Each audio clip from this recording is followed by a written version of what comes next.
2025 IPL cricket ടൂർണമെന്റിൽ ബാറ്റർമാർ വെടിക്കെട്ട് പൂരം തീർത്തതാണ് ആദ്യഘട്ടത്തിൽ നമ്മൾ കണ്ടത്. ബൗളർമാരുടെ മികച്ച പന്തുകൾ പോലും ബാറ്റർമാർ അതിർത്തി കടത്തുകയായിരുന്നു. പുതിയ ടീമിനൊപ്പം ചേർന്ന പല താരങ്ങളും അവിശ്വസനീയ പ്രകടനം കാഴ്ചവെക്കുന്നതിനും നമ്മൾ സാക്ഷികളായതാണ്. മുംബൈ കൈവിട്ട ഇഷാൻ കിഷൻ, പഞ്ചാബ് നായകൻ ശ്രേയസ് അയ്യർ, ചെന്നൈ ഒപ്പം ചേർത്ത നൂർ അഹമ്മദ്, കൃണാൽ പാണ്ഡ്യ, ദീപക് ചഹൽ, അശുതോഷ് ശർമ്മ, ക്വിന്റൽ ഡിക്കോക്ക് എന്നിവർ മിന്നും പ്രകടനത്തിലൂടെ പഴയ ടീം മാനേജ്മെന്റിന് മറുപടി നൽകിയ താരങ്ങളാണ്. 2018 മുതൽ 2024 വരെ മുംബൈ ഇന്ത്യൻസിനായി മികച്ച പ്രകടനം കാഴ്ചവെച്ച ഇഷാൻ കിഷനെ 2025 സീസണിലെ ടീം മാനേജ്മെന്റ് കൈവിട്ടതോടെ സൺറൈസേഴ്സ് ഹൈദരാബാദ് സ്വന്തമാക്കിയിരുന്നു. രാജസ്ഥാനെതിരായ തങ്ങളുടെ ആദ്യ മത്സരത്തിൽ തന്നെ IPLൽ കന്നി സെഞ്ചുറി നേടി ഇഷാൻ കിഷൻ മത്സരത്തിന്റെ താരമായി മുംബൈക്ക് മറുപടി നൽകിയിട്ടുണ്ട്. 47 പന്തിൽ 106 റൺസാണ് താരം അടിച്ചെടുത്തത്. പഞ്ചാബ് കിങ്സ് 11 ക്യാപ്റ്റനായുള്ള തന്റെ വരവ് ശ്രേയസ് അയ്യർ അറിയിച്ചത് സെഞ്ചുറിയോളം പോകുന്ന അർദ്ധ സെഞ്ചുറിയുമായിട്ടാണ്.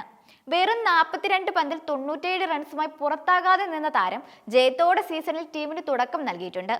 കഴിഞ്ഞ സീസണിൽ കൊൽക്കത്തയ്ക്ക് കപ്പ് നേടിക്കൊടുത്ത നായകനായിരുന്നു ശ്രേയസ്. ഇത്തവണ 26.75 കോടിക്കാണ് ശ്രേയസിനെ സൺറൈസേഴ്സ് സ്വന്തമാക്കിയിരിക്കുന്നത്. ബാറ്റർമാരുടെ പറുദീസയിൽ പന്ത് കൊണ്ട് മികവ് പുലർത്തിയ താരമാണ് ചെന്നൈയുടെ നൂർ അഹമ്മദ്. മുംബൈക്കെതിരായ മത്സരത്തിൽ 18 റൺസ് വഴങ്ങി 4 വിക്കറ്റ് വീഴ്ത്തിയ താരത്തിന്റെ പ്രകടനം ചെന്നൈയുടെ ജയത്തിന് നിർണായകമായിരുന്നു.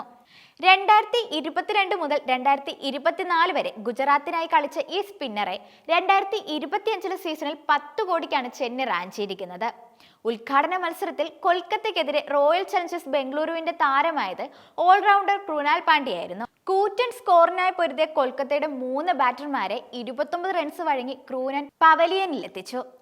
2018 മുതൽ 2021 വരെ മുംബൈക്കായും 2022-24 ലക്നൌവിനായും കളിച്ച താരത്തെ 5.75 കോടിക്കാണ് ബംഗളൂരു സ്വന്തമാക്കിയിട്ടുള്ളത്. പേസറും നിർണായക സമയത്ത് ബാറ്ററുമാകുന്ന ചഹർ തന്റെ മുൻകാല ടീമായ ചെന്നൈക്കെതിരെ ബാറ്റ് കൊണ്ടും പന്ത് കൊണ്ടും ആഞ്ഞടിച്ചു. മത്സരത്തിൽ ആദ്യം ബാറ്റ് ചെയ്ത മുംബൈക്കായി 15 പന്തിൽ 28 റൺസ് അടിച്ചെടുത്ത ചഹർ 18 റൺസ് വഴങ്ങി 1 വിക്കറ്റ് സ്വന്തമാക്കി. 2018 മുതൽ 2024 വരെ ചെന്നൈയുടെ അവിഭാജ്യ ഘടകമായിരുന്നു. ലക്നൗ സൂപ്പർ ജയൻസിനെതിരെ 209 റൺസ് ചേസിംഗിൽ ഡൽഹിക്കായി ആഞ്ഞടിച്ചത് 26-കാരനായ അശുതോഷ് ശർമ്മയായിരുന്നു. 31 പന്തിൽ 66 റൺസ് നേടി മത്സരത്തിലെ താരമായ അശുതോഷ് കഴിഞ്ഞ സീസണിൽ പഞ്ചാബിന്റെ ജേഴ്സിയിലായിരുന്നു കളിച്ചത്. ഡൽഹിക്കെതിരെ ലക്നൌവിനായി 36 പന്തിൽ 72 റൺസ് നേടിയ മിച്ചൽ മാർഷ് കഴിഞ്ഞ സീസണിൽ ഡൽഹിയുടെ താരമായിരുന്നു.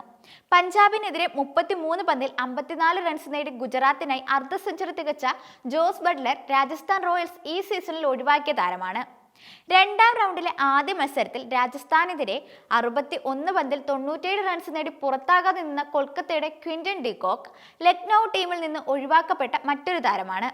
പന്തുകൊണ്ട് മികച്ച പ്രകടനം കാഴ്ചവെച്ച തുഷാർ ദേശ്പാണ്ഡെ ഈ സീസണിൽ രാജസ്ഥാന്റെ ഭാഗമായ താരമാണ്. സൺറൈസേഴ്സിനെതിരെ 44 റൺസ് വഴങ്ങി ദേശ്പാണ്ഡെ 3 വിക്കറ്റാണ് സ്വന്തമാക്കിയത്. ചെന്നൈ സൂപ്പർ കിങ്സിലായിരുന്നു കഴിഞ്ഞ സീസണിൽ അദ്ദേഹം കളിച്ചത്.